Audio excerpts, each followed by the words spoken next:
Shri Abdul Wahab M P minister പറയുന്ന അനുസരിച്ച് ഇപ്പോൾ മൃതദേഹമെല്ലാം എംബാം ചെയ്ത് കഴിഞ്ഞു, പെട്ടിയിലേക്ക് മാറ്റുന്നു. അങ്ങനെയാണെങ്കിൽ ഇനിയിപ്പോൾ ചാർട്ടേഡ് ഫ്ലൈറ്റിലായിരിക്കും വരിക.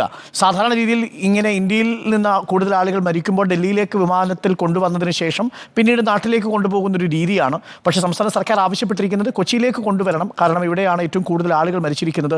49 പേരിൽ 26 പേരും മലയാളികളാണ്. 23 പേരെ സ്ഥിതി അറിഞ്ഞിട്ടുണ്ട്. ഒരുപക്ഷേ ബാക്കിയുള്ള 2 പേരുടെ കാര്യം കൂടി അല്പസമയത്തിനുള്ളിൽ സ്ഥിരീകരിക്കുമെന്നാണ് അറിയാൻ സാധിക്കുന്നത്. അപ്പോൾ ഇതിനകത്ത് ഇപ്പോൾ സാങ്കേതിക തടസ്സമൊന്നും ഇല്ലല്ലോ അല്ലേ? ഒന്നുമില്ല, ഇതിൽ സാങ്കേതിക തടസ്സം ഒന്നുമില്ല. കൊച്ചിയിൽ തന്നെ കൊണ്ടുവരാം. ഈ കൊച്ചിയിലൊക്കെ തന്നെ പലപ്പോഴും ഞാൻ ഈ അവസരത്തിൽ പറഞ്ഞാൽ ശരിയാണെന്ന് എനിക്കറിയില്ല. പല മൃതദേഹങ്ങളും കൊണ്ടുവരുമ്പം നമുക്ക് താമസം ഉണ്ടായാലും എന്താണ് അറിയോ, കൊച്ചിയിൽ നിന്നുള്ള റിപ്പോർട്ട് പോകാൻ, കൊച്ചിയിൽ നിന്ന് ഉള്ള അവിടെയുള്ള ഓഫീസർ റിപ്പോർട്ട് പോകാനാണ് സാധാരണ താമസിക്കാറ്. പിന്നെ ഈ കാര്യത്തിലൊന്നുമില്ല. കുവൈറ്റിൽ ഇനി ഒഴിവാണെങ്കിൽ തന്നെ, ഗൾഫിലൊക്കെ ഒഴിവാണെങ്കിൽ ഈ കാര്യങ്ങൾക്കൊന്നും ഒരു ഒഴിവ് ബാധകമല്ല. അതുകൊണ്ട് അവിടുത്തെ കാര്യങ്ങളൊക്കെ ശരിയാകും. നമ്മൾക്ക് കൊച്ചിക്ക് തന്നെ വരും, ഇന്ന് രാത്രി തന്നെ വരും.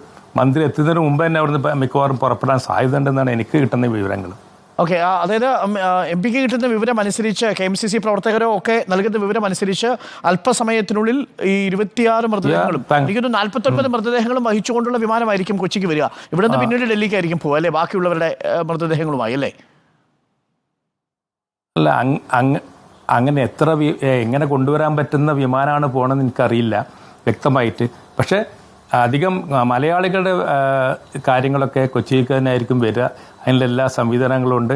ഞങ്ങളൊക്കെ സ്വന്തം നിലക്ക് അറിയുന്ന നിലക്ക് മറ്റു ഉദ്യോഗസ്ഥന്മാർ, ഞങ്ങളൊക്കെ പ്രസിഡന്റ് ഈ കാര്യത്തിൽ സാദിഖ് അലി ശൈബ് തങ്ങൾ വളരെ എപ്പോഴും എവരി മണിക്കൂറിൽ വിളിച്ചുകൊണ്ടിരിക്കേണ്ട പരിചയപ്പെട്ടവരും ബന്ധുക്കളും ഓഫീസർമാരൊക്കെ.